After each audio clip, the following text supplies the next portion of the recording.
Se acercaron a Jesucristo algunos saduceos que niegan la resurrección de los muertos. Y le dijeron: Maestro, Moisés ha dicho, si alguien está casado y muere sin tener hijos, que su hermano dele descendencia y se case con la viuda. Había 7 hermanos, el primero se casó y murió sin tener hijos, el segundo se casó con la viuda y luego el tercero, y murieron los 7 sin dejar descendencia. Finalmente murió la mujer.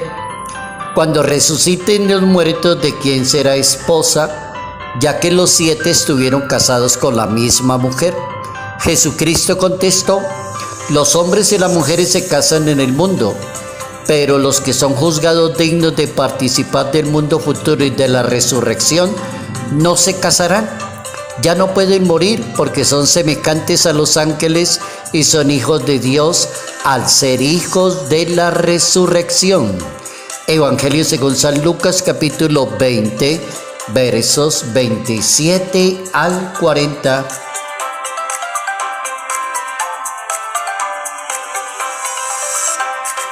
La vida guarda en sí misma la eternidad. Notas amables a la palabra de Dios. Sábado 25 de noviembre, año 2023.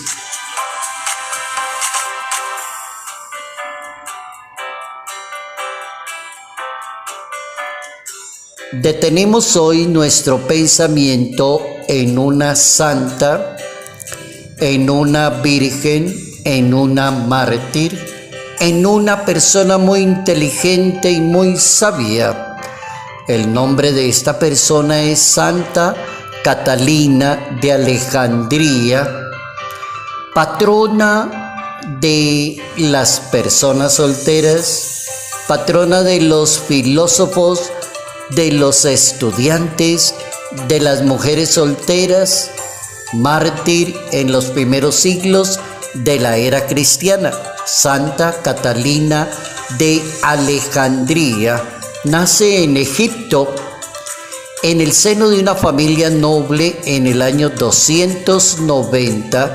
Es hija de un rey y desde muy pequeñita se destacó porque era muy inteligente, muy sabia en su manera de hablar.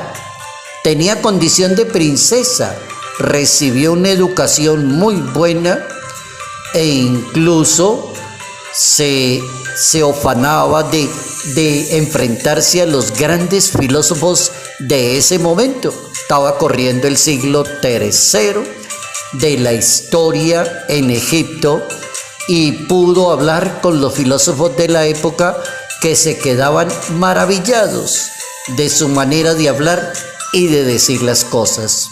De pronto llegó el emperador romano Magencio, que llegó de visita a Alejandría para presidir la ceremonia que tenían en esa época de rendirle culto a dioses y a cuestiones extrañas y diabólicas. Y la santa se enfrentó al rey, le dijo: no señor, yo adoro a Dios y creo en Dios y no pienso hacer eso.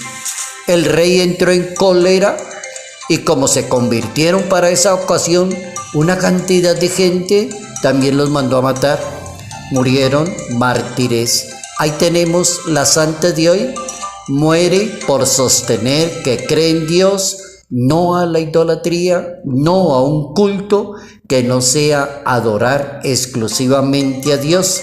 Santa Catalina de Alejandría.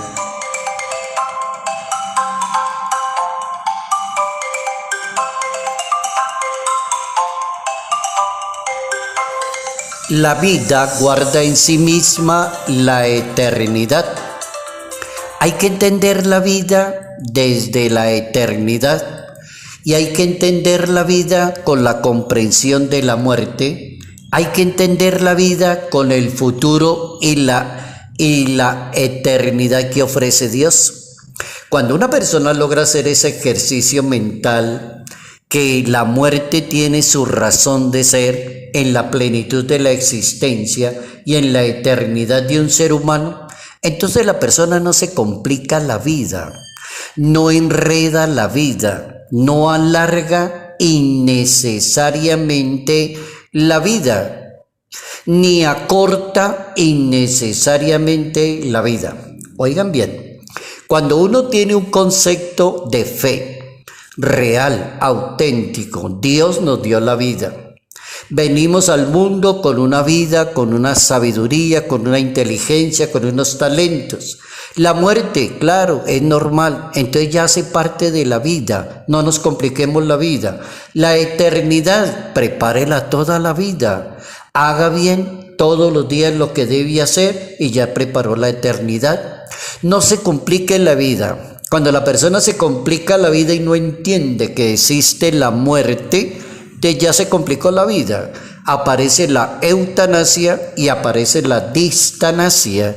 Innecesariamente, eutanatos la eutanasia es quitarle aceleradamente la vida a la persona, como decir, ya existe la eutanasia como derecho. Y si una persona se siente en un hospital muy mal de salud, puede pedir, bueno, quíteme la vida que yo no quiero vivir más, eutanasia. Quitémosle la vida a esa persona. ¿Con qué autoridad una persona hace eso? Tiene complicaciones en el concepto de la vida y no quiere aceptar la muerte. Distanasia. La persona entra en shock cuando ve el tema de la muerte. Entonces, la persona no quiere la muerte, quiere detenerla y aparece la distanasia, distanatos, es decir, amplía y pone a una persona a sufrir innecesariamente. No, yo tengo plata, sostenga, mire señora, es que ya no hay nada que hacer, lleve la persona, trátela con cariño, téngala en su casa. Médicamente no tenemos nada más que ofrecer desde el punto de vista médico. No señor, yo pago y ahí se haga y que tenga vida. Entonces ahí entra la discusión de esa persona con esos dos temitas, eutanasia y distanasia, cuando no entiende que hay vida, hay muerte, hay eternidad, nos movemos en eso y cuando lo logremos vamos a vivir muy bien en este mundo y vamos a entender el día que Dios nos llame a cada uno de nosotros a ser parte de la eternidad. El tema de hoy es en esa línea. Alguien le pregunta a Jesús de Nazaret que si una persona se casa con la viuda y 7 se casaron con la misma y no hubo hijos, ¿de quién es la mujer cuando lleguen ahí arriba? Jesucristo dice, pues la mujer no es de nadie, porque cuando lleguen a la eternidad ni serán casados ni serán solteros, sino que serán ángeles. La resurrección de los muertos, la eternidad, la vida eterna es un tema más de orden divino.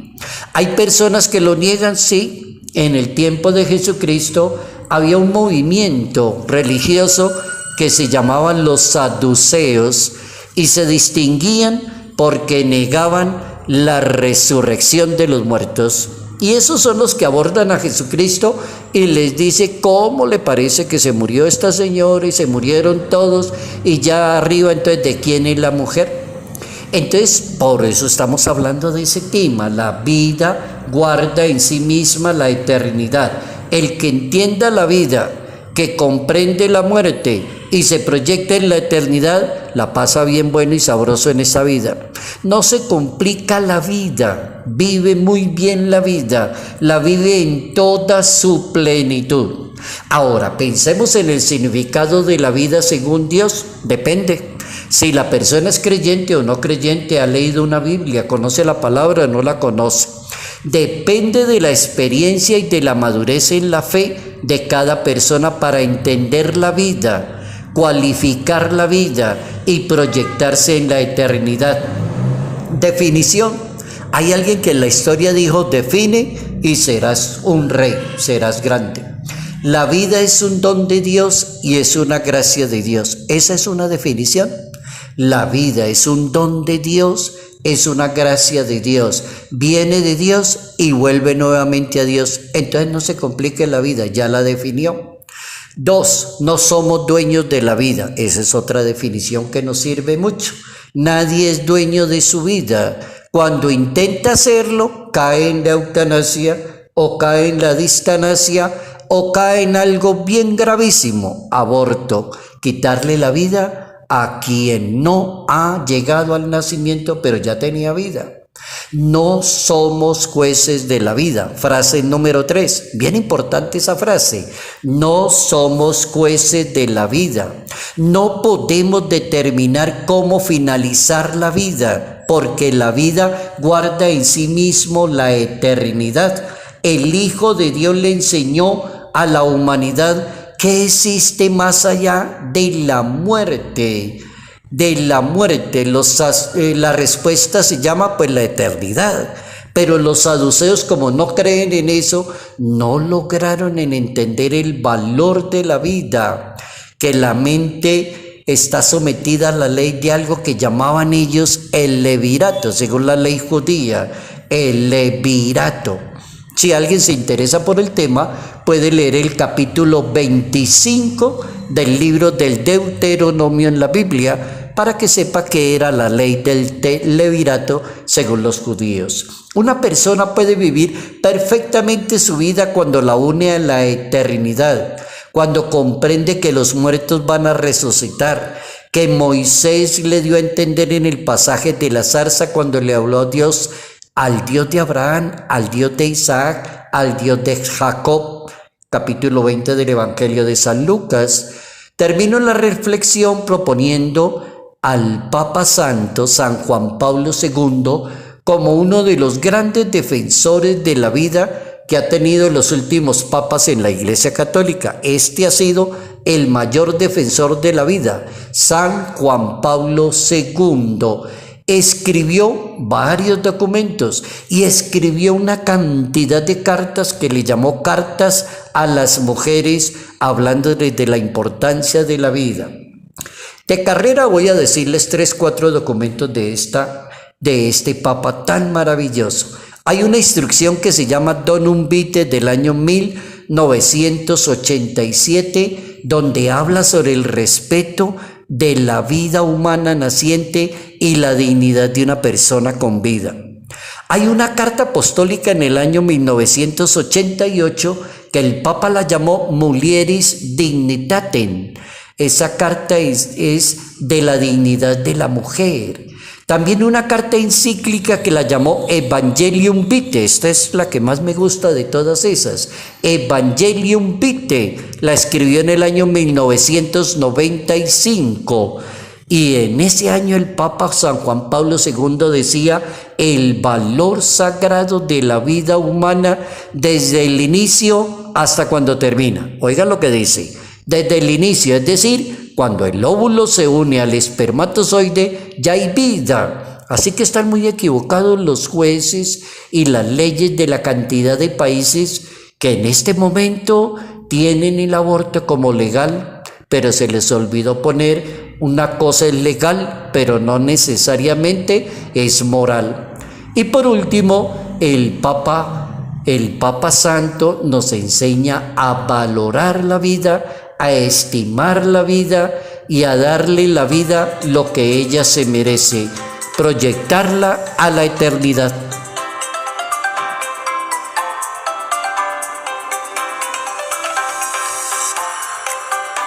Salud, paz y bendición. Bendición en el nombre del Padre, del Hijo y del Espíritu Santo.